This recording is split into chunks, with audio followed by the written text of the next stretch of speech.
to hellfire, spawn the lyricist, supremacist is evident, my elements raw. When you hearing it, 45 cal Ripken shot, blaze your physical. Change your body parts into proteins and minerals. MCs die when they approach the dope lyrical. Cats act tough, but ain't nobody fearing you. John Murdoch, the Lone Ranger, prone to danger. Welcome everybody this week to Phoenixville to Phoenix, our new show. The whole gang's here. Kelly's back from a short vacation. Nah, she wasn't on vacation. Where are you? You might have been in the Bahamas somewhere, Kel. I got the feeling you was balling out in Florida or something. Where was you at? You know what? I was in North Beach, Maryland. My sister got married over the weekend, so awesome. Congratulations. I did see that. I seen that too. I seen your sister get married. I seen your dad, picture of you and your dad. Yeah, chilling. Yeah, he's always chilling. I'm your host, Ricky Fitz, along with my other two hosts, Monnie, Bombshellkel. Last week was fun. I thought last week was pretty fun. We had a couple special guests, Brandon, Crack. It worked out. I thought it was a pretty good show, pretty good episode. What you guys get into? I know Kelly, you was at the wedding this weekend. What else you guys get into this weekend? What happened? I mean, I watched the fight, of course. Me too. Yeah, I seen it as well. What y'all think about that? I thought it was a great fight. It really was. I mean, was it Lopez Teofimo? I got Teofimo. that. I heard it. How about the name? Teofimo Lopez. How about the name Teofimo? I don't think I've ever heard that name before. Very unique. Very unique. But I mean, Monica, we watched it, we were on the phone watching it together. And I feel like he was toe to toe with him the whole time. And it's a good win for him for sure. So as much as I love Loma, and you know that. Absolutely. I'm a big Loma fan. But I was talking to Kelly about it. I was so happy that Lopez was able to achieve such a high goal at 23 years old. I was just really happy for him. Yeah. But a lot of controversy because I think, we're all Loma fans, but I think sometimes people, what do you want to call it? They're biased on things when they really, are an avid fan. Yeah. You know what showed me was, because there was a lot of controversy. A lot of people thought Lomo may have won or thought it was a draw. I thought Teofimo clearly won the first time I seen it. Second time I rewatched it right after that. Like right after the fight was over, I rewatched it. Okay. And I thought he won that last round. I thought the last round probably swayed it because Lomo did come back strong at the end of that fight. He knew that he had to fight because he kind of gave away the first half of the fight. But I thought it was a real good fight. And I think some people are biased, but I mean, it's sometimes, when Mike Tyson lost, everybody was making excuses. Oh, it was a lucky punch or this, that, and the third. But sometimes people get old, man. Fighters don't last forever. Absolutely. And you got to look at the age difference there. I mean, Lopez is only 23 years old. I think Loma turns 33 like next month or something. Like he's, so I'm not saying he's old. I'm not saying he's done. I think he has a few big fights left in him. But yeah, I think this was a reality check for him, which is a good thing. I mean, to lose, you learn more from a loss than you're going to, learn from a win. That's just in anything in life. Absolutely. And he's arguably the best boxer in the world before Saturday. They were considering him the best pound for pound boxer in the world. So yeah, for Teofimo, man, salute to him. And yeah, hopefully Lomo bounces back, and I think he will. I think he'll find a way to bounce back. I don't think they'll fight again. There was no rematch clause, so Teofimo's not fighting him again. He knows better than I wouldn't fight Lomo again if I didn't have to. Beat him once, get away. That's like me knocking out JB or something. I'm not fighting JB again. I'm gonna walk away with that win like, yeah, nigga, talk shit. You know what I mean? Whatever. I'm not. Salute to JB. I'm not knocking JB out, but it's the same thing. It's like almost like, you don't want to step back in there if you don't have to. So I doubt if they actually fight again. If they do, it'll probably be a couple years from now if they find their way back on the same path. But yeah, definitely wasn't boring though. It held my interest the whole time. Yeah, because I seen Lomo was losing by so much early on. I was surprised. I'm like, is this? I'm calling everybody. I called Derek like 2-3 times. Called my brother. I said, yo, this Teofimo was beating. Like, I don't know what's going on. I think it took us by shock because we're so used to Loma winning. So it's just something that we never really saw before. Yeah. I mean, that's history, though. We witness history. So that's a beautiful thing. And it's been the craziest year. 2020's been so crazy that I thought that before the fight. I said, you know what? This year's been so crazy. I wouldn't be surprised if this dude finds a way to win. I didn't think he was going to win like that, though. He outboxed the best boxer on the planet. He didn't just knock him out, land a lucky punch or something. So, yeah, I think, that was an impressive fight. What about, not to switch it up on y'all. He did that. Not to switch it up on y'all, but what happened to Sal's Pizza Box? Gone. Oh, man. For sale signs in the lot. What? Not Sal's. Not Sal's. I fucked with Sal's. Me too. And the bull, and the Spanish bull, the Mexican. I think he's Mexican or he's Latin. I don't know what he is. He came from Italian Delight. Remember, he came from Italian Delight. That's my man. Jose. Is his name Jose? Yeah, his name's Jose. I want to say it's Jose. Yeah. That's my man. He works at Liberty Square now. Shout out to him. He used to serve me alcohol when I was like 17. I love it. I love that dude. I used to go to Italian Delight. I used to get served from Italian Delight back in the day. I hope I'm not getting him in trouble. That was 20 years ago, so hopefully he's cool. My daughter Jose, don't serve nothing to these kids no more, because I think I told him. My fault, bro. My daughter felt some type of way about Sal's too. Did I like she? Sal's. What do you mean? Sal's is closed. I said it's not open no more. Sal's had good. Their Sicilian pizza was pretty fucking good. Good. I like that. I like their Sicilian. And you think, how long would you say that they were? I mean, they're older than me. They've been open since I was a kid. About since 40 I was years, probably. I would think so. 40. Yeah. I miss that. I miss, back in the day, I used to use the payphone there all the time, and it's still there, if I'm not mistaken. Yeah, it is. Does it work? I don't know. I didn't try it, but I saw it, and it was like, I couldn't believe my eyes. I'm like, oh shit. Yeah. That's crazy. Yeah. Old school. Old school. I like Sal's though. I fuck with Sal's heavy. Me too. I seen it for sale sign. I said, what's going on here? What are you doing? Twisted. Never mind. I mean, this is we do advocate for marijuana, medical use. Yes, we have.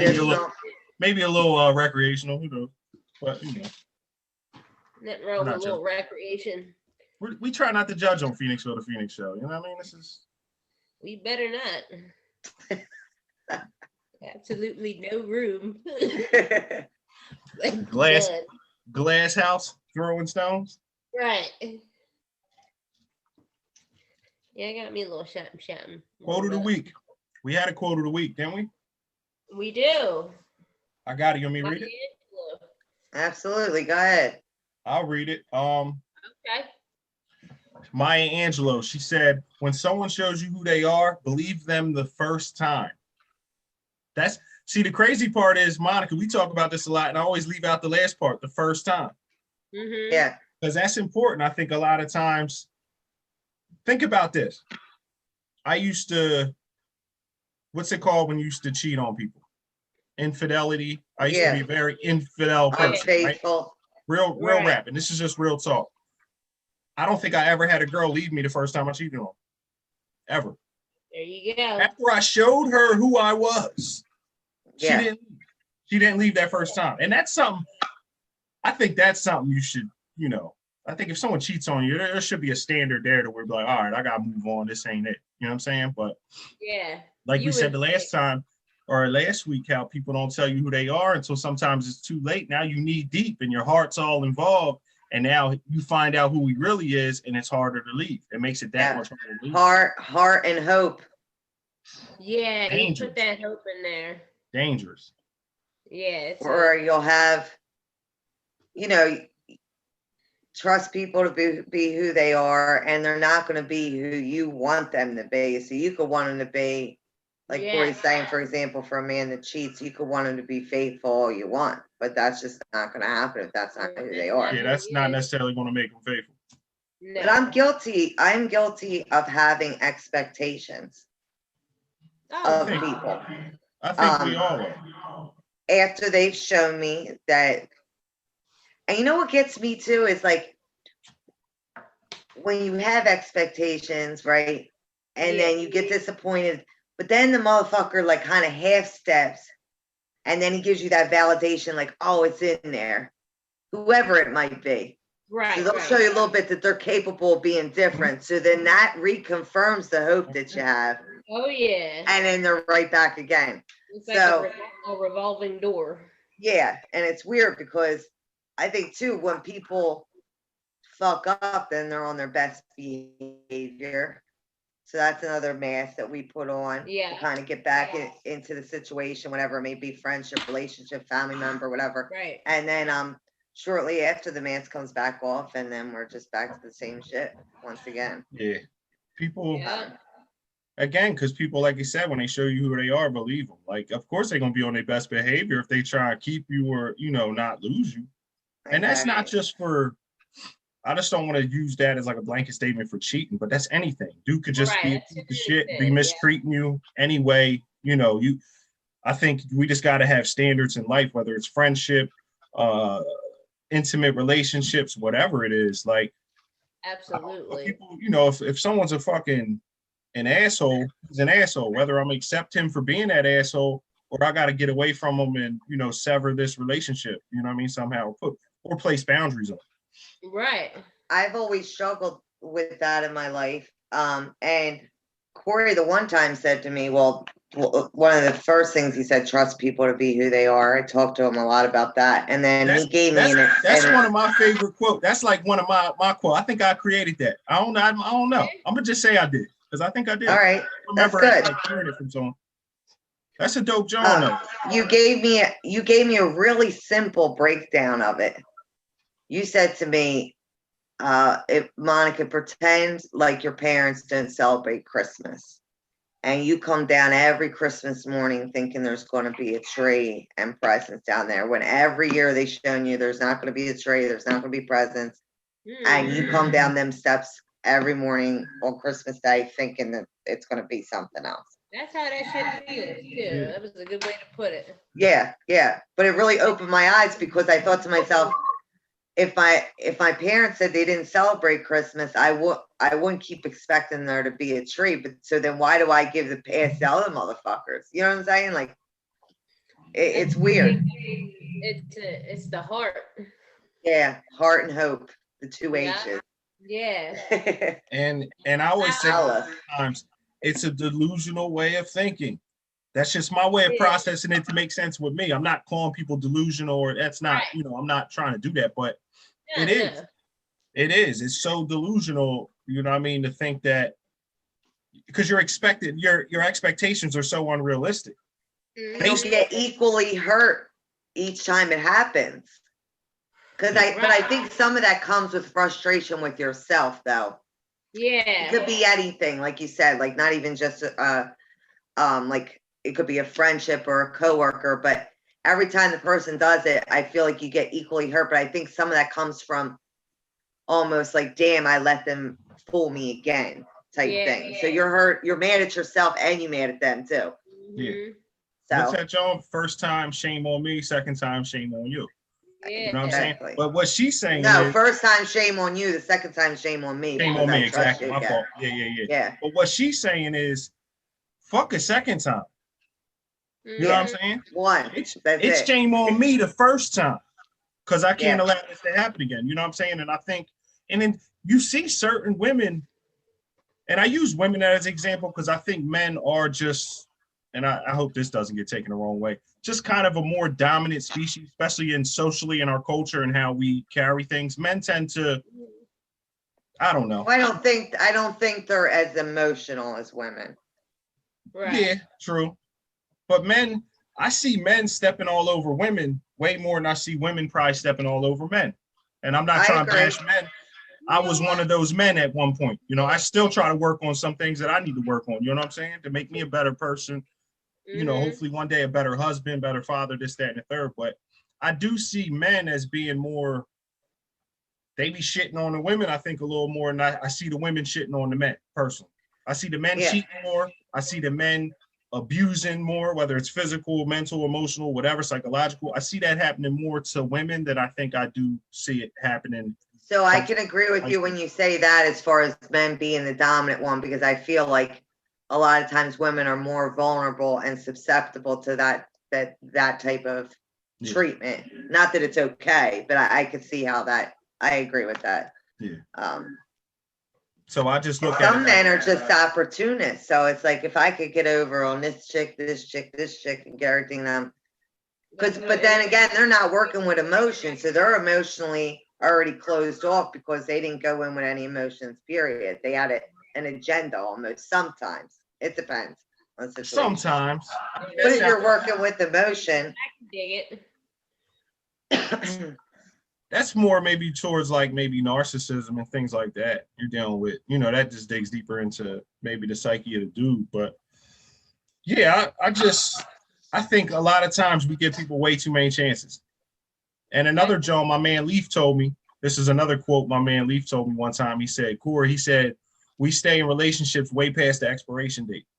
Way past. You know what I'm saying? So like that old ass bread that you see in the store, like I ain't gonna buy this shit about to expire. A lot of times we'll buy shit. We'll jump into a relationship we know ain't gonna work and get emotionally attached and everything, like on some goofy shit. You know what I'm saying? Because we can't separate the heart from maybe just a quick fuck or whatever. You know what I'm saying? Like, you know, this could be like a little one night. Sometimes people need one night stands. You don't need to be in a relationship with probably everybody you sleep with, unless that's a standard for you, and that's cool too. That's okay. Right. I get that. Right. But for most people, that's, you know, that we grew up with, I'm not gonna say that was a standard. Just because I slept with you don't mean I want to be with you or going to be with you. But and I think sometimes you got to separate that. You got to learn how to place your heart aside a little bit so it don't get hurt. You got to protect yourself at times. That is true. It's very true. Yeah. I learned that, you know, probably the most these last couple of years, just not getting too attached, or just, you know, taking things slowly until I know I can be vulnerable. Yeah. You know what I mean? I feel like when you invest a lot emotionally, it makes things a lot more difficult. Yeah. And emotions, and I'm sure everybody could agree, you know, say I'm upset about something here. My decisions during that time are not going to be wise ones. So when I'm removing emotions from something and having more of a rational state of mind, I think we make clearer choices. Oh yeah, take the emotions out. Yeah. Do you think fear ever comes into play when it becomes to like, let's say a dude is treating you bad or a woman is treating me bad or whatever? Mm-hmm. The fact that it's so hard for us to leave, do you think fear creeps in, and it's that fear of maybe being alone, or that fear of, oh, what if he does change and now I got to see him with homegirl and he looked like he winning and doing his thing when I should have maybe stuck with him a little longer? But mind you, their relationship and y'all relationship just ain't the same. You know, sometimes it's just a totally different thing. Sometimes y'all mesh just totally differently and it becomes something different altogether. But yeah, I mean, I think fear is a big factor, but with fear, I'm going to say fear, like you gave some examples, but I guess if I wanted to be a little more general, it'd be more of like, if you're comfortable with that person. So comfortable doesn't always mean good, because there's no way to grow there. So if you're comfortable, you could be comfortable, but not in a good situation. Mm-hmm. So maybe fear of getting out of that comfort zone. Yeah. And I wanted to speak on this. I think it's from my experience. Mm-hmm. If a man's treated me like shit, I used to think, oh, okay, so when we separated and blah, blah, blah, that his new girlfriend, or it would look like she was getting treated well. Mm-hmm. And that motherfucker was the same way to that girl as he was to me. And generally speaking, when you have a man that behaves a certain way, I really doubt that they're going to change in relationships like that. And again, I'm not talking about just like your personality's not going well. I'm talking about like somebody's really like dogging you. You know what I mean? Shit like bad habits. Sometimes it's a lot of bad habits that, you know, people getting high. Motherfucker getting high. You feel what I'm saying? Like, that's something. And then look, mind you, there's always that one girl that sees him now. Now he's not getting high and he's happy and he's winning. And he might be buying new trucks and all this goofy shit. Because you know, all we see, like you said, all we see is the highlights on social media any fucking way. Yeah, exactly. You don't see he might be hitting the pipe in the attic late night. You know what I'm saying? Fucking up. You know what I mean? Whatever. Maybe they have a little more money to fuck up so where it doesn't look as bad. Money up. Shit but I'd say nine times out of 10, when you're dealing with something like that, or a real grimy motherfucker, they're doing the next one just as dirty as they did you. That's all I think. Oh shit, who's that? That's two guys. There he is with the fucking basic instinct lady. Absolutely. Look, ice baby. Ice baby. I seen that. He ready to spread his legs open. Listen, I didn't know who it was. I'm like, who the fuck is this? And then I was thinking, I was like, oh, it gotta be Crack. This is motherfucking Joey Stone. Crack, you gotta put your audio on, Crack. Kelly said Joey Stone from Basic Instinct. He's killing it over. That's the lighting I wanted though. Crack. You hear me now? Yeah. Hey, how you get the Basic Instinct lighting though? Hold on, I gotta put my headphones on. Oh my God. All right, I can hear y'all now. All right. Yeah. Kelly had a question for you, Crack. What was the question? How do you get that Basic Instinct lighting? It looked like it's just a computer. Is it just the computer? I really want to know because I like it. You had it last week and I was watching it. I said, look at Joe with the Basic Instinct lighting, like Sharon Stone. But I think it looks a little better this week. I'm willing to bet any amount of money that if y'all stop talking and let me answer, you'll get what you're looking for. Oh, okay. All right, Brett. Might as well silence the lamb chops then. Once a week he checks me. Me and him got our own little podcast and he checked the shit out of me this week. I'm like, damn, Crack, you keep getting me, cuz. That's cool though, because that's my man. Right. That's what we do though, all of us. Listen, if your friends can't check you, who can? You know what I'm saying? Exactly. Well, outside of the fact that when I was upstate, I took a 6-week course on ambiances. Hold up. I'm sorry. Hold up. That was basking in the ambiance. You took a 6-week class on what? Say that again? You took a 6-week class on what? Ambiances. Ambiance. So is that lighting? Yeah. Is it? Okay. I didn't know. Well, I never been in a room with someone who used the word ambiance. I didn't know that they offered that there. Basking in the ambiance. And Crack, what jail was this? It was mailing courses. It wasn't from the jail. Oh, so you was really doing your thing up top. That's why you came home and you went it. Okay. You was up there really doing your thing. Now I got a question for you. What did the class teach you that made you select this lighting?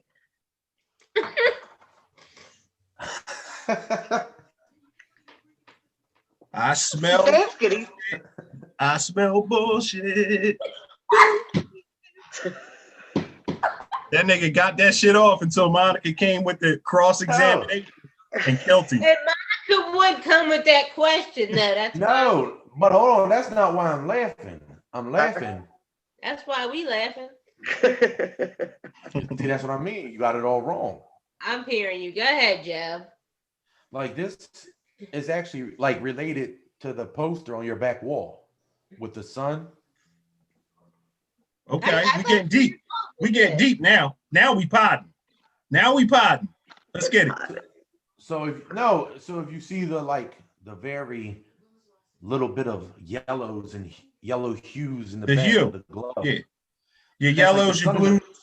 I get the sun. That's like the sun in the background, how it's splitting, and you see the inside coming out. Okay. That's like the inner colors of the sun and the glow behind me. All right, that was a nice cleanup too. I just want to tell you that you killed that. You killed the cleanup. You killed that. It's like you in the courtroom and the jury knows you guilty, but you about to get about this jump. You know what I'm saying? Like the DA's just. Nah, if I would have went to trial, I think I would have beat all my cases. You know what? If a lot of us went to trial, we beat a lot of our cases, Fry. On some real shit. unless you call red-handed, sometimes some of them Jones is hard to prosecute. And we know that. I would be nervous though. They'd be knocking your head off if you blow trial. Yeah, you see the bull, not to switch it up, but there was a bull, I guess he was selling drugs. He actually sold to somebody I knew that passed away. You know what I mean? Just bull I knew, I grew up with and shit like that. But he was in the I guess the Phoenixville patch, or I don't know what it was, where it was at, where the article was, but I think Murdoch sent it to the bull. I guess they found him guilty of that shit, of selling, you know, intent to deliver, which led to death or something. I don't know the exact charge. Yeah. I guess he blew trial and lost, because I guess he has to wait to get sentenced or whatever. But they ready to knock his head off. Absolutely. They're gonna give him something crazy. Just go on the app and click join. I'm gonna send you the code.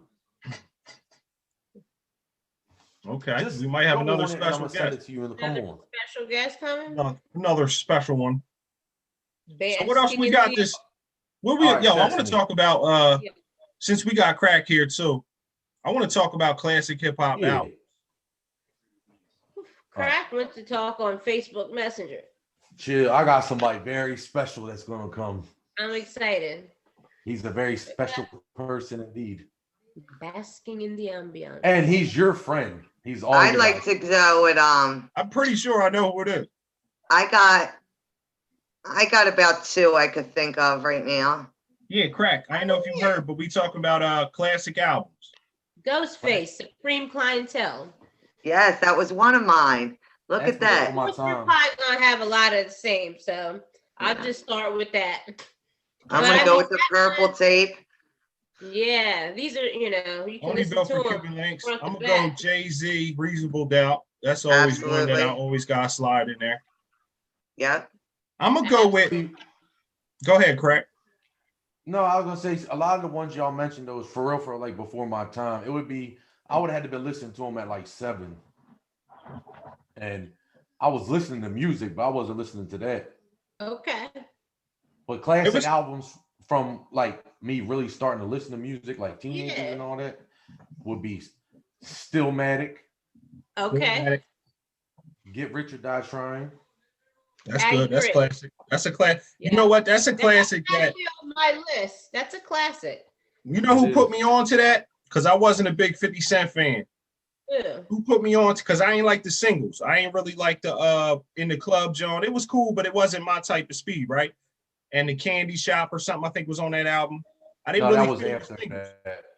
I didn't really feel the singles, but I did like Did you like Magic Stick? It wasn't Candy Shop, it was Magic Stick was the other single, I believe, on the first album. But what I didn't like, or Tom put me on to the John, we used to always shoot down, you know, go for rides, blunt rides and all types of shit. And he would always bang that John.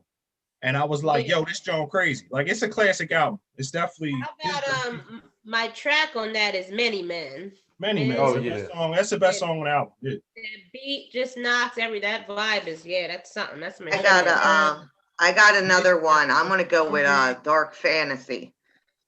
Dark Twisted Fantasy is one of my favorite albums of all time, any genre. Yeah. I just think production-wise, to me, it's the best produced album I ever heard in my life.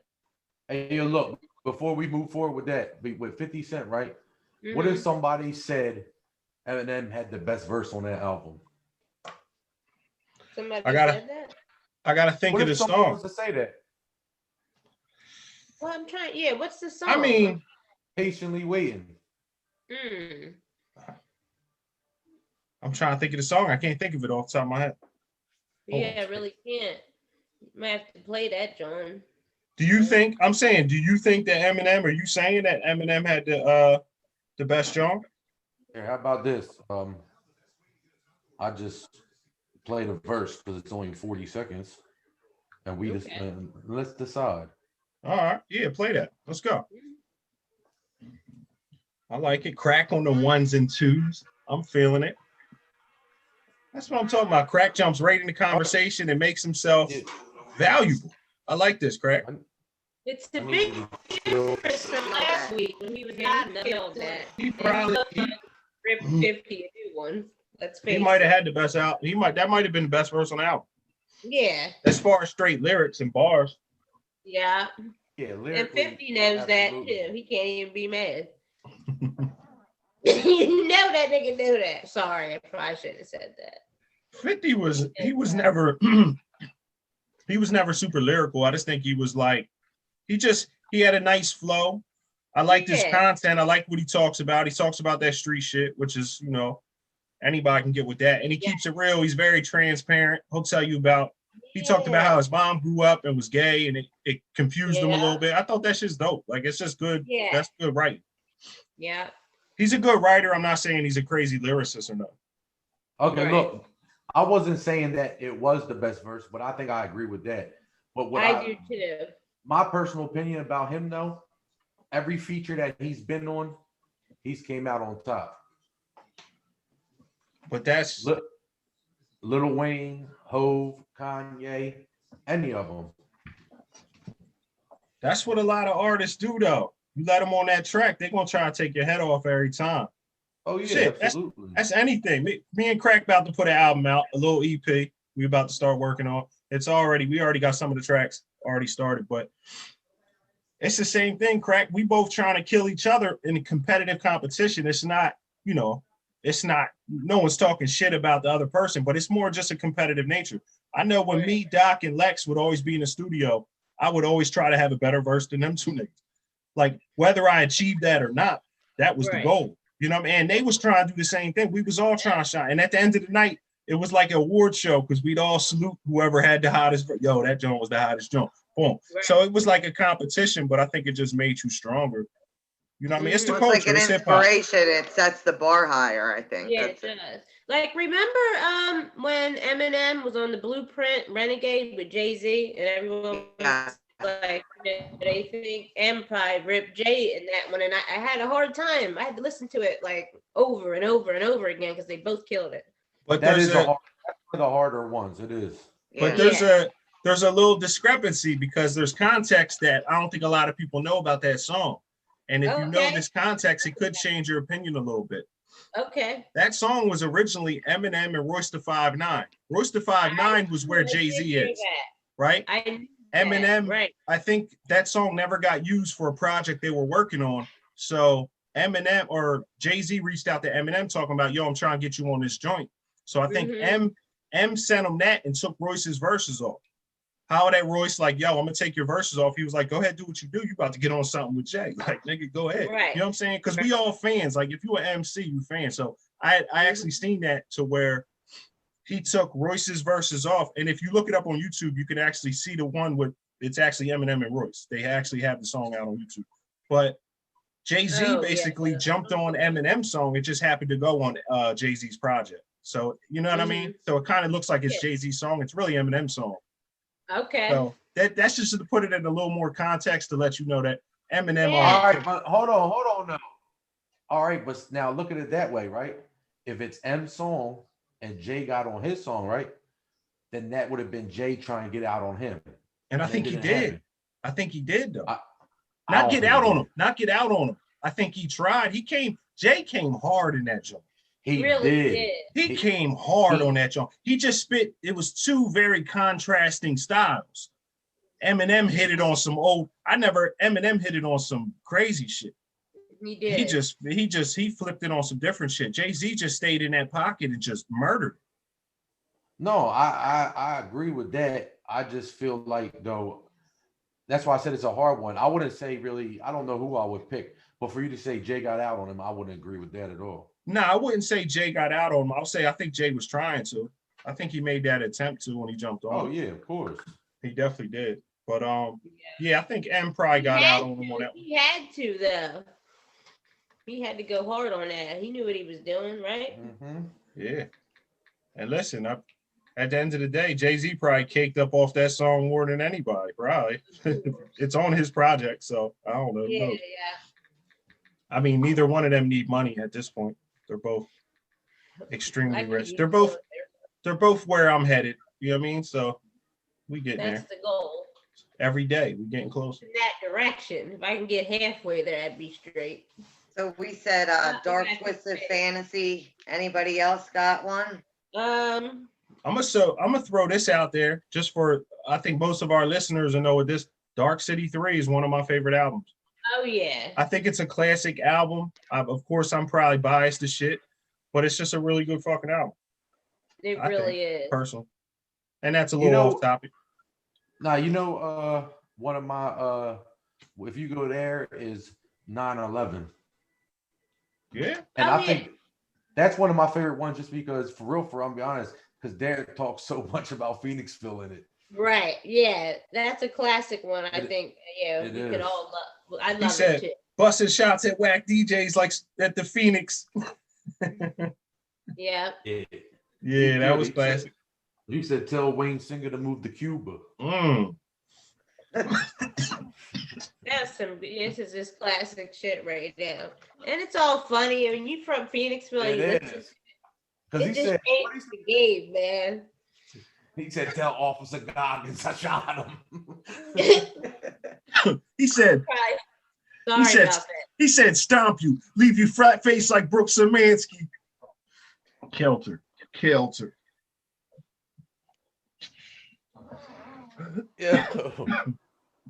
He was taking bomb hits in the Diamante with Meredith Moffat. Yeah, Meredith. Yo, how about Meredith? We're gonna shout out Meredith tonight. How about on the Book of Life album? How about my fault? How about on the Book of Life album? Woo, that motherfucking weed will let you know, my nigga. Dang, let me put this shit out. Won't it? Fucking I keep back up. Doc had the song on. Fuck. Now I can't think of it. Book of Life, where he was fighting with Brisky.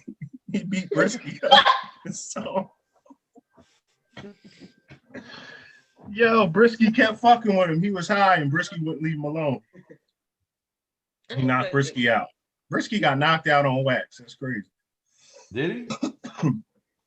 That's a damn shame. Yo, classic albums. We got a few more. I'm gonna go with Nas. It Was Written. Yeah, I love that album. I like that better than Illmatic because of context. It played a part in my life at that. You know what I'm saying? I remember when it came out. I remember we was at Steve Dice's house. His parents went away, so we was over there, chilling. Had some chicks over and shit, drinking and shit. My girlfriend I'm with now was there. Crazy, good times. You know what I mean? You know what? Another classic. And don't get me wrong. There's whatever you want to say, but makes it. There's a reason that I say it, but it is also a classic, I think. But Warren G, Regulators. Yeah, no, and listen, I say that because that was the first album I ever had when I got. Okay. Because I got 11 albums for 1 penny off that joint when you used to mail it in back in the day. Is that BMG music? And that was the first album I ever had. We all probably still owe them money. So there was two of them. BMG did it, and then there was another one that did it too. Music House, right? Music House or some shit. It might have been. It was something else. There was two of them.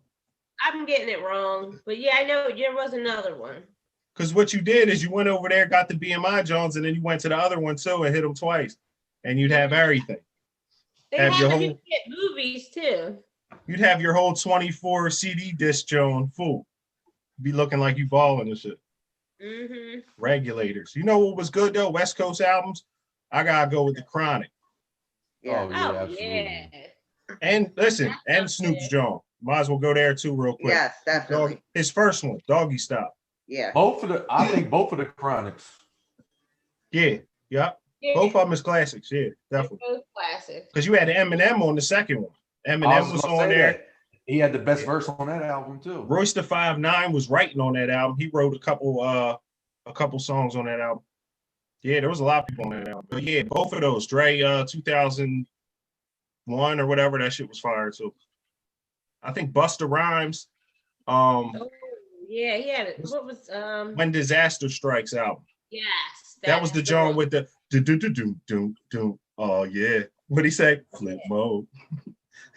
That's my shit. What's it? Put your hands where my eyes can see.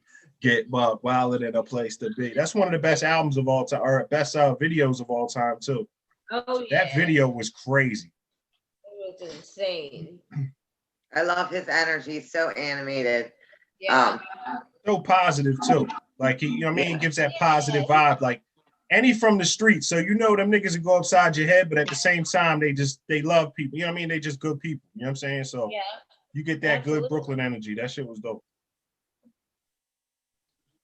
Damn, there's a couple more. We missing some. Crack, give me some. Mobb Deep, Infamous. Yes, Mobb Deep got a couple of them. Hell on Earth too, I think. Yes. Probably sits in there. Murder Music might slide in there. That's a classic. It could slide in there, and I like Prodigy. I like HNIC. I thought that was a good one. Yeah, that's probably the best Mobb Deep album ever. I think. I could listen to that whole thing without skipping. Yeah. Money, Power, Respect. Oh yeah. Locks' first album. I fucks with it. I think Weird the Streets. I might have liked Weird the Streets a little better though, Crack. Both of them classics. Both of them classics. Hey Corey, you're over there on your Teddy Riley, cuz. Bad. Boom, boom. What am I doing? You're breaking up. Your connection. Oh shit. I don't know. Oh, you're like fading away over there. I thought I was there it is. I thought I was just high. Damn, I don't know. Hopefully they ain't fuck the episode up. Just did it like once or twice. Oh, we around then. We good. We around like a donut. What you mean? I'm smoking again too? That's what it was. I'm right there with you, Corey. Yeah, kiss of death. Okay. I didn't really personally. I thought he underachieved in that jump because I got real high expectations for Kiss because he's one of my favorite, lyricists. Like nigga, just bars crazy. I like the album, but I don't know if I would put it as classic. But I respect anybody that would. I wouldn't say that it's definitely not. You know what I'm saying? It was a good album. Mm-hmm. That was for sure. No denying that. That joint was dope. I played that a lot in the Camry. I wouldn't say it's classic, but I know I can speak for me and Kelly. We really like this album, but the artist didn't like the album. Melvin Flint. I was about to say that. It's crazy. Let me tell you something. I tweeted that. I said Melvin Flint the Hustler is my favorite album from Noriega, and he didn't think it was a good job, but I did, and Nori retweeted me. This was like 6 years ago, but it was like one of the best things that ever happened to me. Yeah, I'm like, it was. Melvin Flint. No. He said I fucked up and made a half-ass album, and I'm like, I like this song. Yeah, Yo, Kel, I'm definitely not trying to like one up you or nothing. I'm just trying to put this out there because it blew me away. Like a week ago, I jumped on. It might have been like 2 weeks ago. Hey, hold on. Before you do that, because I was just gonna say, everybody do that. Like someone like the biggest like surprise or whatever. I'm sure everyone got one. Like as a fan was, yeah. Like someone retweeting, like Nori retweeting her thing. Yeah. We can keep talking. We can't. Oh, we got movement. Look, there's Kelly. Look, he looks like Bill Cosby. Look. Look. I can't. It's fucking Corsby. Corsby. It was dope. Yeah, Kelly. Just added in. I did meet Capone before. I met him twice. Shout out to Judah for that. I got to, I sat down and chilled and smoked a joint with Capone before a show. So that's much dope. Respect. And Monica, we just seen them. What was that, last year? Yeah. So I got to see him again, which was dope. But just, it's just nice to meet artists that, you respect. And I never thought when I was listening to them as a teenager that I would be sitting next to them. You know what I mean? Absolutely. And they're just like us. It wasn't, not starstruck or anything, just all around dope. That's like, look, and I could say, Crack could probably co-sign this.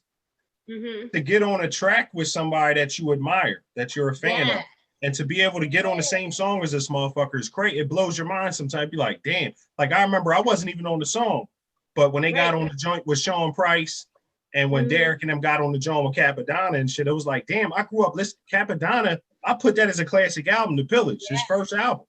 Like in my eyes, that shit was, we bumped the shit out that joint. Like that was our shit. So to get on the track with him and then to have him kill it the way he killed it, like Cap went crazy on that joint. So that shit was that shit was dope. It was one of Cap's best verses I heard him spit since probably his first or second album. You know what I'm saying? Like, which was dope though. But yo, Kel, one thing I wanted to say was, it's crazy how cool it is when, even on like with the social media shit, because I jumped into Royster 5'9's live. Okay. And I said something, you know, Peace King or whatever. And he's going through the Jones and he wasn't even looking at the camera. But when he looks back, my shit was coming across. Cause you know, when you type the shit in, it take a minute for them to see it. Yeah, it take a little minute for them to see it, like 20, 30 seconds sometimes. It's a minute. So he looks back at the Joan, he was like, oh, peace, Ricky. You know what I mean? I see you, kid. Like, well, it was dope. I was like, yeah, that was great. And I dipped in his Joan just to see what he was talking about. And then I slid out. But he saluted me and I slid right out, which is probably crazy because I ain't even watching shit. But you know. That's all right. But you went in there and said, what's up, bro? Yeah, listen, I ran into him in the motherfucking Joan the one time anyway, the airport. So that shit blew my mind too. It was a crazy moment. Yeah, you just told us about that. And at the time, he was like one of my favorite MCs. So like, it was crazy that I'd seen him. I was like literally sitting there stuck behind him. Like, this ain't really him, but I knew it was him. Right. Like, it's definitely him. And then the chick at the McDonald's, we was in the McDonald's in the airport. The chick thought I was famous. It's when I was flying back from Phoenix. I was flying back from here. I was flying from Phoenix to Phoenixville. And you say something, she thought you were like played football or something. What was it? She said, what do you do? And I told her I played football. She asked, she was like, what do you do? Because I was dressed nice. I had a nice John, I had the Tommy Hill bag, like thrown over my shoulder. I don't know how it looked. Maybe that's how the athletes look when they come through. I don't know. But she said something. I was like, yeah, I play football. And I stepped to the side because you had to order and then step to the side. And Royce even said, he said, damn, I think she recognized, she was like, damn, she recognized you more than me or something like that. Because he knew I was bullshit. Like, I didn't play football. Like, unless he thought I played football too, I don't know. But this shit was bugged out the way it happened because I actually lied to the lady and it played out crazy. Kind of like a movie or some shit. Shit was kind of dope. Yeah. Mm-hmm. But like Crack said, what other times in our life have we experienced certain shit that was just, it's just a cool ass moment. You feel what I'm saying? That you always remember type shit. What about you, Krills? Krills had a very exciting weekend, if I'm not mistaken. Oh yeah, last night, Monday, I believe, right? Last night, and it was similar to the one that I was gonna say, but the other one was more of a, for me anyway, was actually the very first. I went to Strain Gang. It's a weed event in New York. Okay. Where they just be in there. It's all a bunch of vendors. They got all types of bud, edibles, everything. You could be smoking. They got food, drinks, and the boy that hosted, my man, is one of he signed So Raspy, signed the Kissing Them.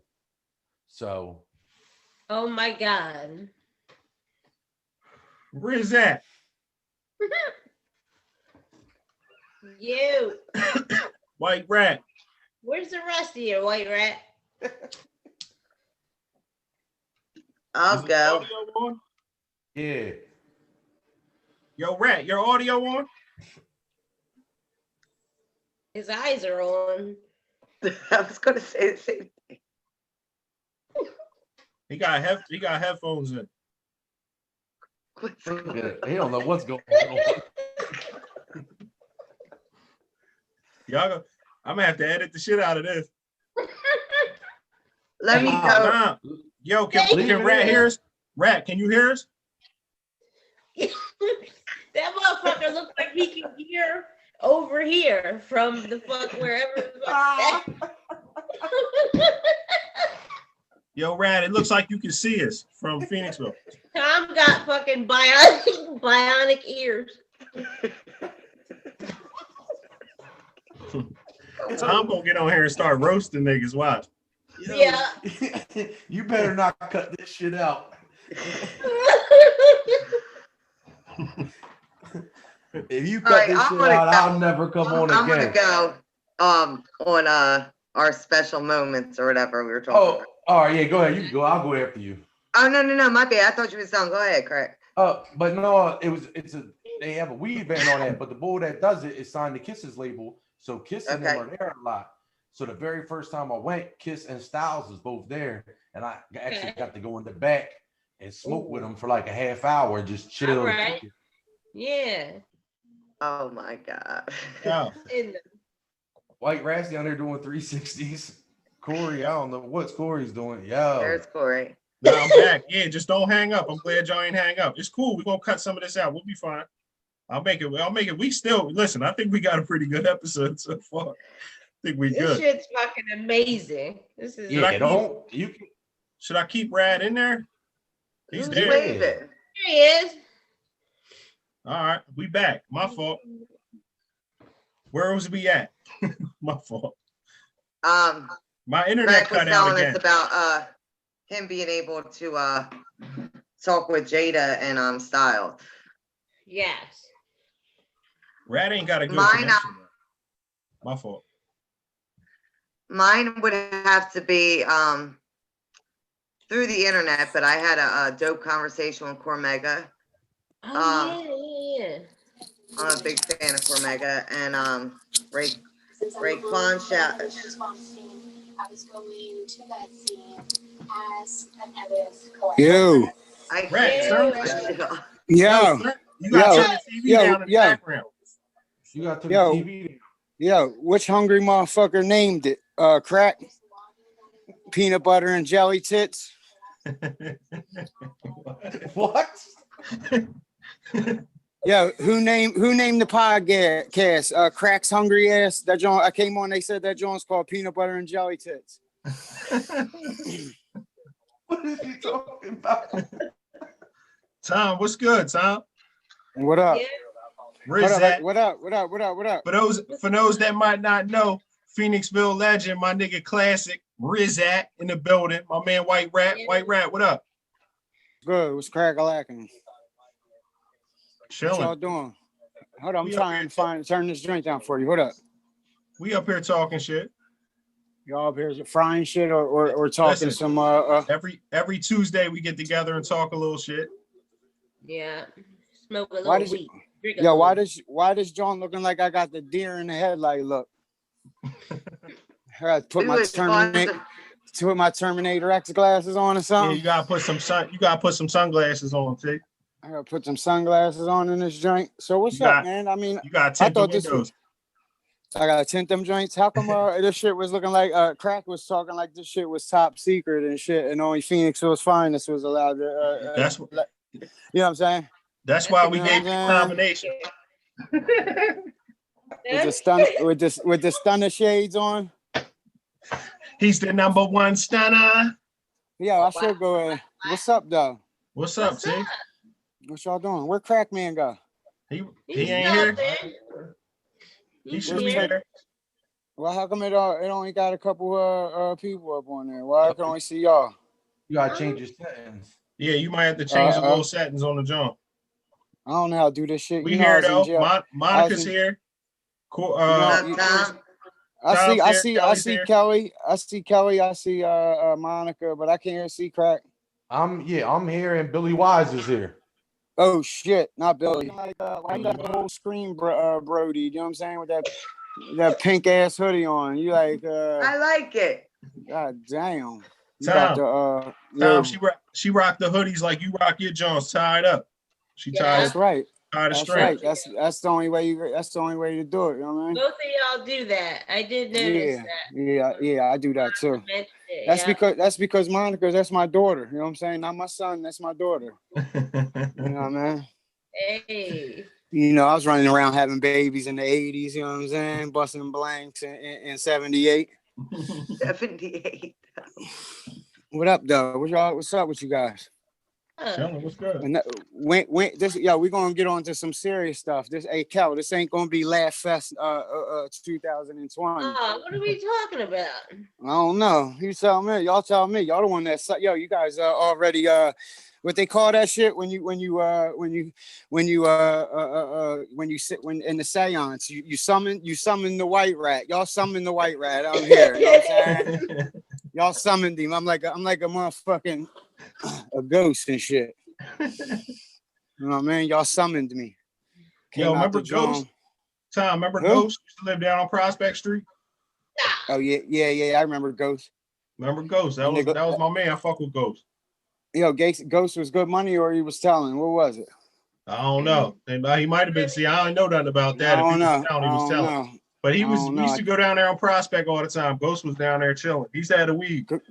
Ghost was down there looking like a broke down biker. He used to say, yeah, he used to sell them. Yeah. He used to sell them husky designs back in the day. They said he was a biker with no bike. How you a biker with no bike? That shit don't even. Yeah, Yo, where Crack go? Right? I don't know, man. Crack keeps sneaking off and shit. Sneaking off to the kitchen. Make a midnight snack. Did I ever tell y'all the story? Where Crack at? I don't know. Boy, I ever tell you, hey Crack. Anyway, I was on C block up the fort. Remember when I was up there and Crack was on D block? Yeah. I came to the motherfucking window. I'm yelling for Crack in the window, all the motherfucking cells. Next thing you know, I finally find his ass on the bottom John. This motherfucker in there with a donut frying the motherfucking summer sausage at 1 o'clock at 1 o'clock day room.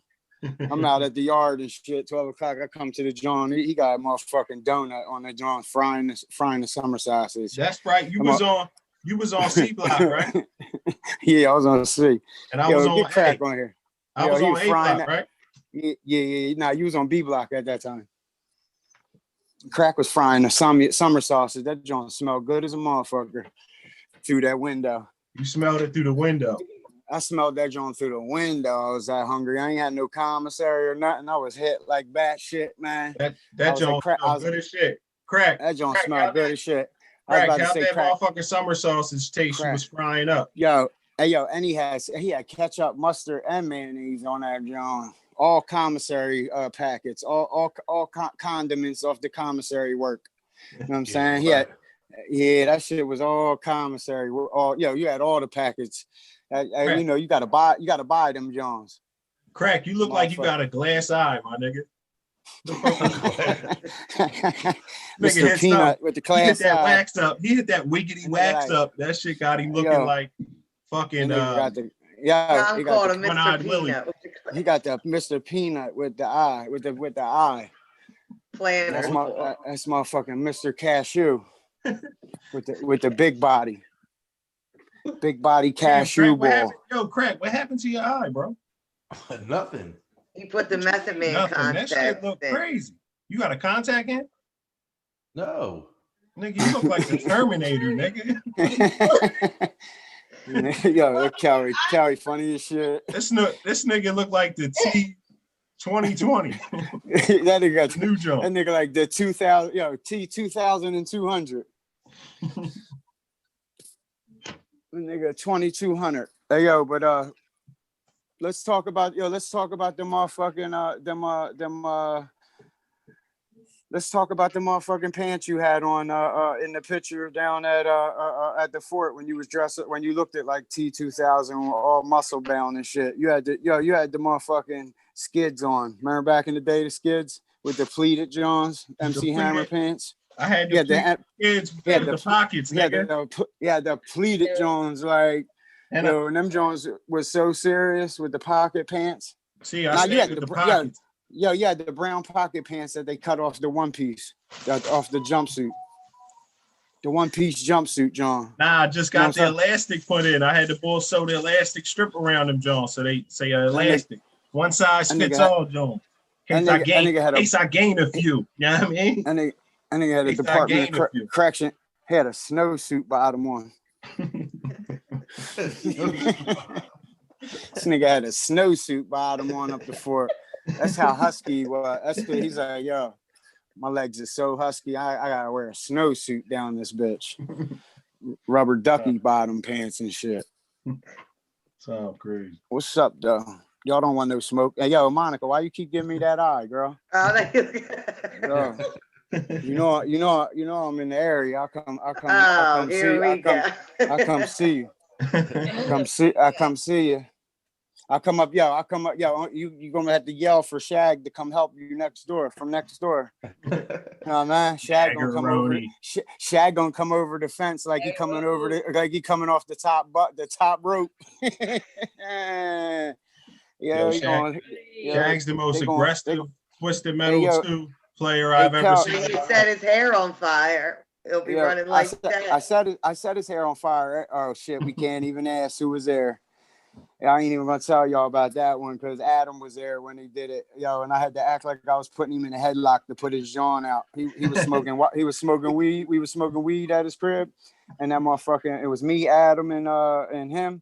I was like, yo, Adam, I lit that joint up from the bottom. That shit started going up like wildfire. That joint was going up fast as shit too. That shit was about to catch. So I just did like this to him real quick, put him in a heck. Oh, man. I was like, Kev, I was like, what's up? Grabbed him by the headlock and shit. This motherfucker was like, yo, looked at me like, what you doing? I was like, chill, Kev. But yo, really, his shit was on fire. Then afterwards, I was like, yo, y'all, I was like, you smell that shit? That shit smelled like burnt hair. Like 5 minutes later, and motherfucking, Adam we was in there dying, yo. I set that nigga, yo, it set his hair on fire, real talk. And how didn't he smell his own damn hair? He was playing fucking Twisted Metal or whatever the fuck he was playing. He was playing the game. Yo, and he had the blunt, and he be holding the blunt real funny. Like he hold the blunt like you would hold the blunt like this. Yeah. He had that joint a super weird way. Like that joint was he had that joint like he looked like Axl Rose. He looked like Axl Rose was smoking. He had that joint in this hand. He was smoking that joint out in this hand, like this. Like that. Like this, in this finger. That nigga held that joint like he was about to bust out and start singing November Rain. Yo, And when you're feeling heartless. Yo, and he said, yo, Callie. Hey, Cal, don't make me go, Cal. Do it, Tom. Get him, Tom. Yeah, he said, in the cold November rain. Yo, Shag was like this, and his legs were shuffling too. He was like this out there, John. He had his joints, I guess. He was shuffling them Jones. That Jones was looking crazy because he had some dick ass Jordans on too. Tom. Yeah. Tell them niggas how high I had you when you slid through Phoenix real quick. Yo, this nigga had one. Yo, this nigga picked me up with one golden bud. He picked me up in Phoenix with one golden bud. This motherfucker had me in I ain't never seen convenience stores with motherfucking with motherfucking concrete slabs around it to get in and out. He talk about just pulling the corner. We cool. I'm skitzing like a motherfucker, thinking we going to jail, drinking, smoking weed in Phoenix. Corey like, man, listen, they ain't worried about us, man. Just chill. Yo, this motherfucker had me so ripped. We in the desert, bro. We good. Dude, I went back. Bro. We straight. Listen, they had me. I swear to God, I was acting up when I got back to the airport. I was back. I was rapping this shit out loud. I was rapping fuck's his name. Anyway, they had me sitting with they had two air marshals sitting with me. Yeah, air marshals sitting next to me. A marshal. Yeah, I was drawing, dog. I was in that joint drawing. I started yelling because they tried. I was drunk as shit. I was hammered. Yo, this motherfucker drank in a matter of what? How many hours? Drank like 2 hours. I picked you up for 2 hours, bro. You had to be back by like 9:30. I picked you up at like 6:37. And he ends up with the marshal at the airport. Nah, I was acting up when I was all drunk on the way back, and the motherfuckers sat a fucking U.S. Marshal with me in my seat. Damn. Undercover though. I knew that shit was a marshal. I don't care what. Yeah. Because listen, it was an undercover marshal. It was a marshal because I was singing. I was rapping fucking. What's the boy's name that I was with the fucking braid, the dreads out. The boy from Jersey. Oh yeah. Albie Al. Yo, I was rapping all that shit. Next thing you know, they hear, I'm rapping motherfucking, talking about killing and shooting and shit. That motherfuckers, anything to do with violence, they on TWA fucking U.S. Marshals on your ass, on my ass. TWA. I said, make sure when you do it, look me in the eye. They killed my, I was drawing, dude. Yo, but they tried to play me though. I was like, yo, I was so drunk on the way in. I told one of them janitor boys, I was like, yo, where do I go to board on whatever such and such gate? This motherfucker gonna tell me to go downstairs and go to the booth, to the security booth and ask them. I started laughing. I said, oh, you funny as shit, dog. You trying to get me booked. Black boy, he did not. Yo, he was like, nah, fuck that dude. He was like, yo, this motherfucker is a smart ass. That's crazy. He tried to. He had me fucking ripped though. I ain't even gonna front. Tore up. And the butt, I'm telling you, you had them long ass papers, cuz. Yo, them Jones is hard. Yo, them Jones. See, I still got them Jones. That's that work right there. Them I smoke every now and then. I smoke them every now and then. I don't know though. Them Jones, you gotta roll. You gotta put a lot of weed with them Jones in order. You gotta roll them a little loose, I think. And you gotta light them. You gotta light them perfect though. You gotta light them to where, because the paper will burn up. You gotta light the weed like how you showed me though. You light it in the middle of the pot instead of, because if you fucking light it with that paper, it'll burn. I mean, on the outside of the paper, it'll burn that paper right up. That's showing it'll be hitting like nothing. Be trash truck juice. You won't even be getting no hits. Crazy. Yeah. Hey yo, you seen little Tom? Hey Crack, you seen Tommy's son or the King of 95? Oh yeah.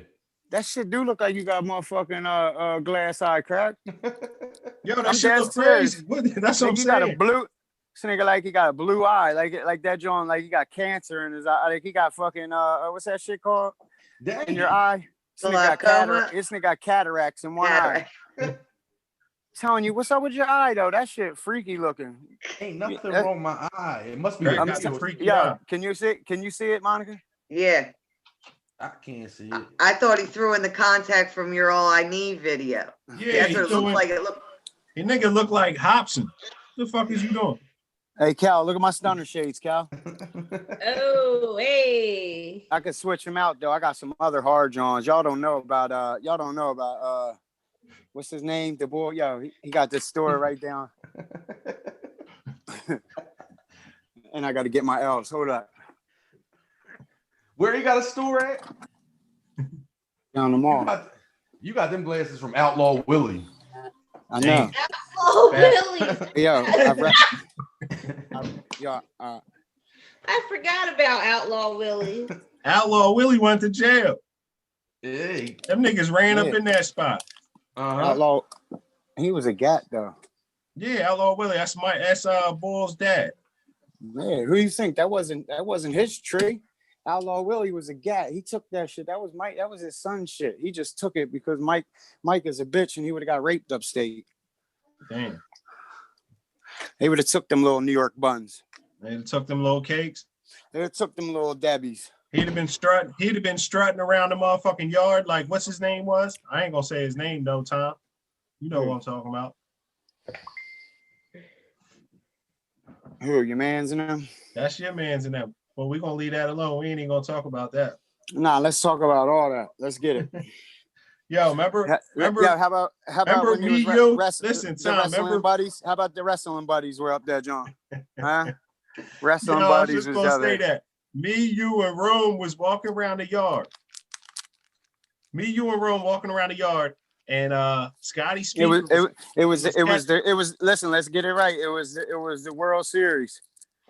It was the Phillies. It was Chad Myers versus fucking. It was Chad Myers' team. Was it the World Series? Scotty. It was the World Series against Chad's team against Scotty and them's team. It was the Phillies versus the Giants.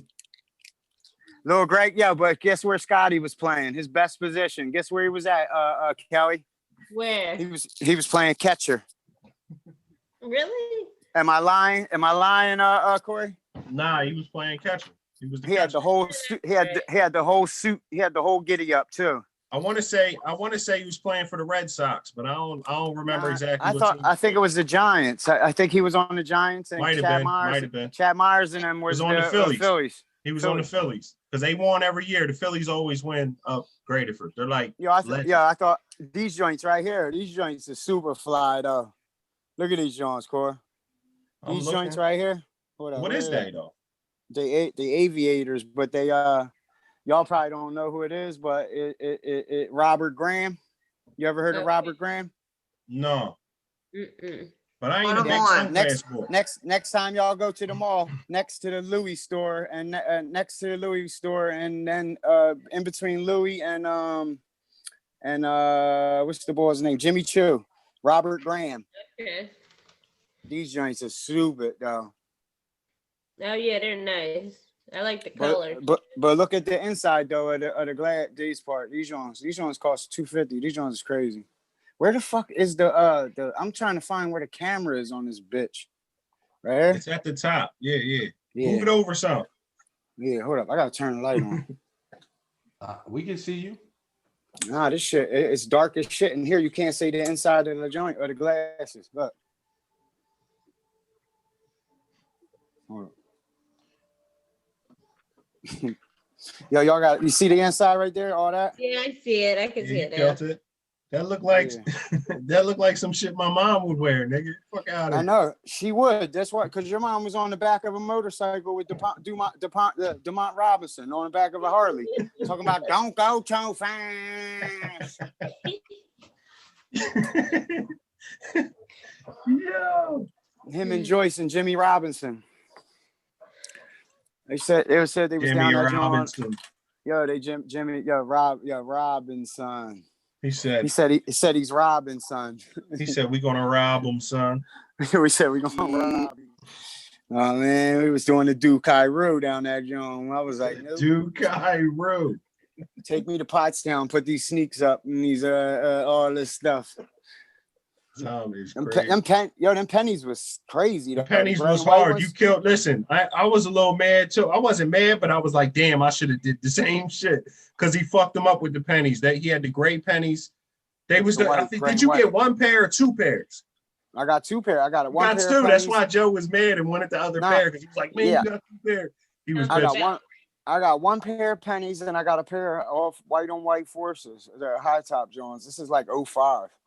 This was like 04. It was like 04. I think. Yeah. It might have been 05 when I first came. No, it was 05. Nah, it was 04 because it was before Joe even had a car. We was in Gene Christensen. Gene Christensen was driving. Yes, you're right. Rest in peace, Gene. You're right. I was living up Thorndale with Makeda Marley and that. No. I think you just came home. You came home from jail. You were staying at your mom's for a brief minute. Up, all the way up.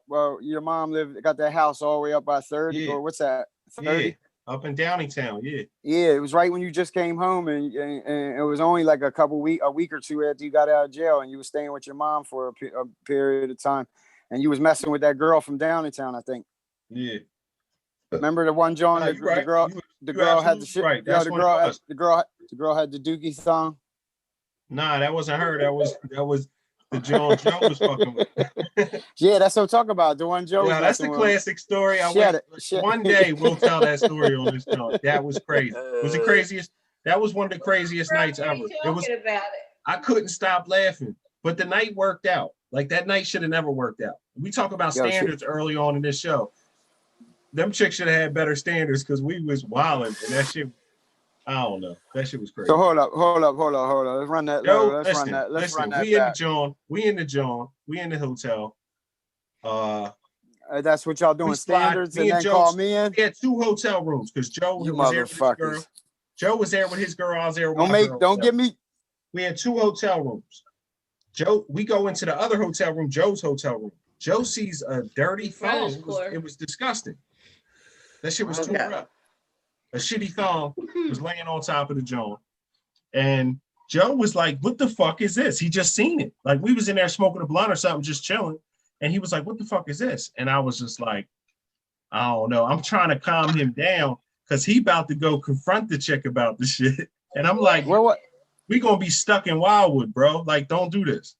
And he goes, yeah, but you said he picked it up with the pen and put it under the lamp. Put it underneath the lamp. That John was doo-doo thong. Listen, it was a shitty thong, my nigga. Damn. And then mind you, then didn't he throw a roll of toilet paper? We go back to the room. I'm trying to talk him out not to saying something stupid because I ain't want to get stranded in fucking Wildwood. You know what I'm saying? And what happened? I foresee the whole shit. I said, oh, we're gonna be down here stuck. We had the hotel room, but we're gonna have to find a ride home tomorrow when they kick us out of this joint, unless we ride another night or whatever. But Joe starts, we go into the room, he starts throwing, you know, they have the extra toilet paper roll sitting in there. They got one on the roll and then they got the extra joint. You know what I mean? They always look out. He's throwing the one joint at me, just hitting me with it. I'm like, man, why you keep throwing this shit at me? He'd come over, pick it up off the floor and throw it back at me. I'm like, Joe, what is you doing? And I know what he's trying to say. So the chick somehow got mad because he was being rude to her, left, went to the other joint. So she sees, I guess, when she walks in the room, her dirty ass thong was sitting on the fucking nightstand underneath the lamp. Like, she was like, what the fuck? She started tripping. That shit got goofy. Remember, I called Joe to come get us. Kelly, I called you and whoever you was with at the time to come pick us up. I remember. Yeah, the shit got crazy. That was one of my favorite Joe stories though, because that nigga was tripping.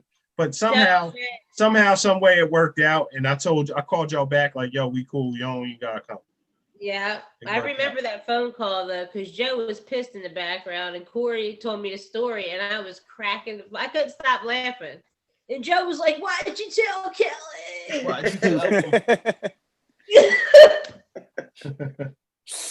That joint was a skid mark, or that joint was just straight. What was going on with that joint? Maybe it was her time of the month. I don't know what it was, but it looked nasty, and I was like, "That's crazy." It's not a pair of drawers you would want to leave out and let somebody you're definitely dating see.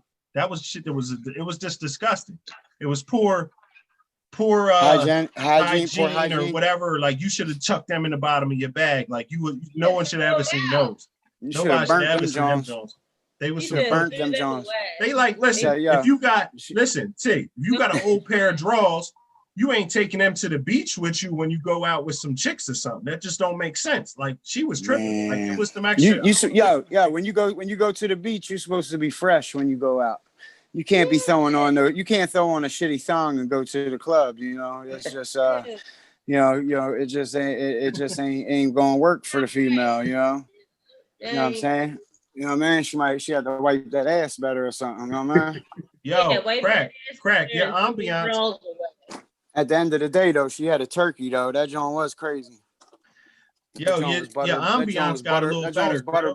That joint was butter. Yeah, the upper right, that's called godly light. Okay, I like it. Godly light. You killed that.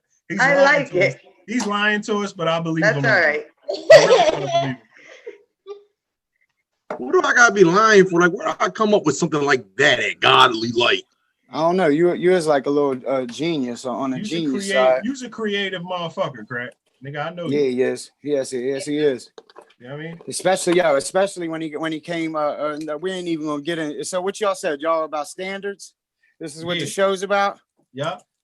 Okay. All right. So, you know, gangsta, you pork chop. Called that man a pork chop. This guy just be making. This guy be making stories up. Y'all think I do? Yo, pork chop. She said, "You're no gangsters. You're pork chop." He was over there with Billy Wise and Sarah Schaefer. Oh shit. What's up with Billy Wise? What's your infatuation with Billy? That day Derek knocked him out. Derek punched him so hard. All right, now we're back into some good content here. Here we go. Yo, Eric hitting. Yeah, listen, I know. That Tom, you was there, wasn't you? Yeah, I was there. Listen, no lie. I remember this day. I remember this like picture perfect. It was around White Rat. It was he had a jean suit on with the chain. Yeah, we was on. We was on Gay in Washington. You ain't lying. We was on Gay in Washington, and him and Billy was. I was in the halfway house. They was arguing.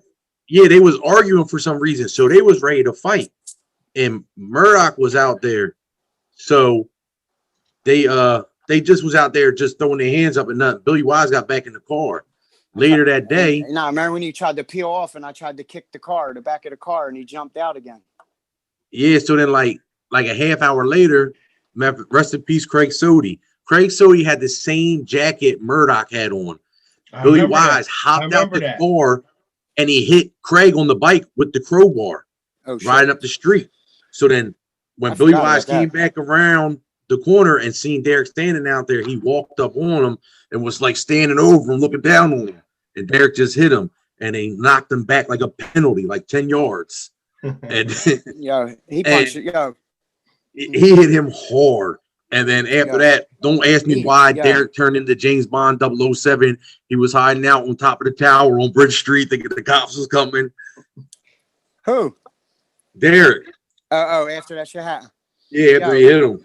And motherfucking Billy Wise was riding up the street with his wife, and she was a heavy set chick with red hair. So I don't know. Billy Wise jumped out the car and shit, and he was yelling at. I guess I think it was Brooke and Tara pulled up and shit. I think Brooke had that cranberry colored fucking Galant. I think it was. Mm-hmm. So I was in a halfway house, and like I said, I came down on the bus from wherever the halfway house I was in, and they got to arguing. You got the with the it was a it was when Guest was in. It was a Guest jean suit. With the big ass with the chain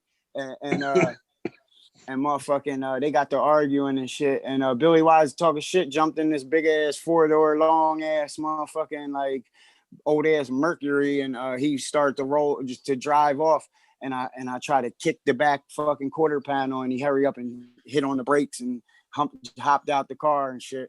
So he was walking up on me like he was tough and shit. So I hurry up and try to take my jacket off and my chain off. I'm trying to hand the shit to Tara or Brooke or whatever, and they're taking all along. So anyway, he come up on both of us and shit, and he said some old slick shit about and something about Derek. He said something to Derek about some shit. He said to Derek, and Derek just hit him with a overhand hockey punch, dude. That shit was like you see a hockey players be throwing. He hit him with an overhand straight. His joint was like a kind of like a cross. He punched Billy Wise so fucking hard though. Billy Wise, like he said, that motherfucker did. He said he galloping backwards. He said he had cop a 50 caliber package.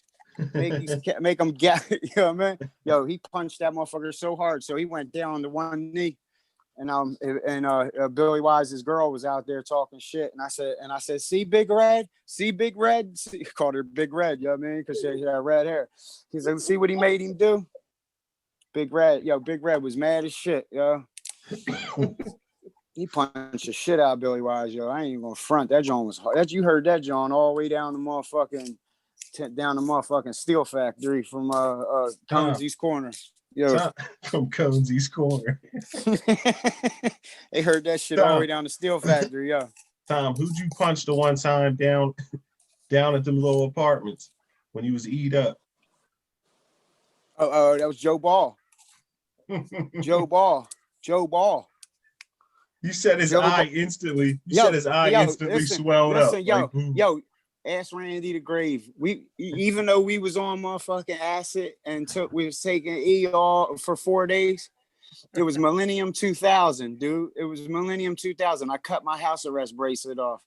Motherfucking we was grabbing E-pills and shit and selling them at Randy's and shit. He had all the motherfuckers was all eat up back then.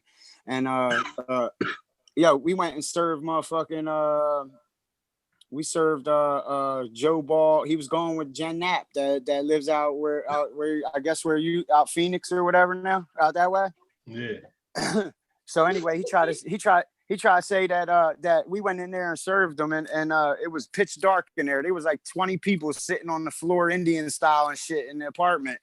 We went in there wasn't even no lights on. He talking about Randy went in Jen's purse and took some money and shit. I'm like, dude, there's no fucking way. It was pitch black in there, and me and him, and we was in Brooks 626. So we left, and next thing you know, yo, we was up for 4 days straight, dog, just doing E and shit, not sleeping. And then on the fourth night, he comes out of the back room with fucking and handed out 4 hits of these Jones called Butter Elephants. 4 of them clean hits of acid and gave them to all of us that was there. When I tell you that motherfucking Joe Ball and his girl came over there banging on the door at like 9:30 in the morning, talking shit, talking about Randy. But Joe Ball was trying to fuck Randy up. You know, Randy ain't no fighter. So motherfucking, he was trying to, I seen him. First of all, Jada and Jen Knapp started fucking rumbling too. They was getting that shit on. Them two, they was fighting. When I tell you they wasn't fighting like females, they was throwing combinations and shit. That shit, but I give her That all shit looked props like the Lopez versus Loma fight. I'm telling you, dude. I tell you, Jada came flying down them steps at that apartment where over top of the dentist. Because Jada used to date Randy, right? That's what it was. That's when it was. Jada was taken up for fucking Randy, and Jen Knapp tried to get in Randy's face down at the. Randy went outside because you had to go downstairs to get out of the apartment, and all you hear is Jada. Fucking 8 o'clock in the morning, you hear her get up and she sees Jen going at Randy. All you hear is Jada say, "Get the fuck out of his face." She came flying down them steps, opened that door, and they just went at it. So when they was fighting, Joe Ball tried to corner Randy. I came flying down the steps, came out the house, and Randy was backing up in the driveway. Joe Ball was like not chasing him, but walking towards him real fast and had a hoodie on. So first I slid right up behind Joe Ball, grabbed him by his hoodie, slung him around and slung him to the floor. He jumped right up and I just popped him right in his eye. And that John instantly asked Randy the grave because both of us looked at each other when that shit happened. That John instantly was like, I don't know if it was the acid or what, but his John was sitting on 22s the next This shit day. was like the He Framed Roger Rabbit movie. That John was crazy. Ask Randy the Grave, dude. If you ever get Randy on here and ask him about it. Y'all think I'm playing? I'm dead serious. That John was crazy. That shit was freaky, dude. That shit. I know we was on a lot of motherfucking hallucinogenics, but guess what? That motherfucker's eye. Instantly, dude, that shit went, before your motherfucking eyes. That John was like, whoop. That John was like a cartoon. Well, we ready to shut this John down for the week. I think we got plenty of content. White Rat, you killed it. You know what I'm saying? Crack, you killed it as always. Monnie, Bombshellkel. You know what I'm saying? It's another week, yo. This is episode 3. We'll be back next Thursday for episode 4. Nice. Good night, guys. Song of the week. What was the song of the week? Did we ever talk about the song of the week? What was our song of the week, Kel? You picked it out. Oh, Say It Loud Foundation. Foundation. It's off the John Murdoch album, Dark City 3, featuring Lex Starwin. Foundation. I was actually supposed to be on the song, but I got locked up like I always did back then. You know what I mean? Because I was in the fucking way. So, you know what I mean? I didn't make it on there, but I still got the verse, though. I might be able to bust out a remix later on. You never know. I think that's, you know what I mean? For the 20th anniversary of Dark City 3, I'm going to jump on. I'm going to keep this verse in the holster and bust it out. But, be on the lookout. Me and Crack dropping the album probably before the end of the year. Hopefully, we can get it out by then. You know what I mean? A little EP, a little 6-7 joints. You know what I mean? White Rat, what's up with you? Chilling. You good? Yeah, you know me. No, I'm saying, just chilling, man. Good looking, man. I want to thank you for coming on. Thank you for being a part of this. You know what I'm saying? We hope to have hold up. Crack said that y'all was gonna pay me in food stamps for coming on. On some old dirty bastard shit. The old paper Johns, the old paper food stamps. Y'all don't know about that. Y'all too young for that shit. Tom, I want to do that to you. Don't worry, my EBT's on. Don't worry, babes. I'm eating. That's right. Say no more. Listen, we're gonna see y'all next week. We love you. Peace to all y'all. Peace.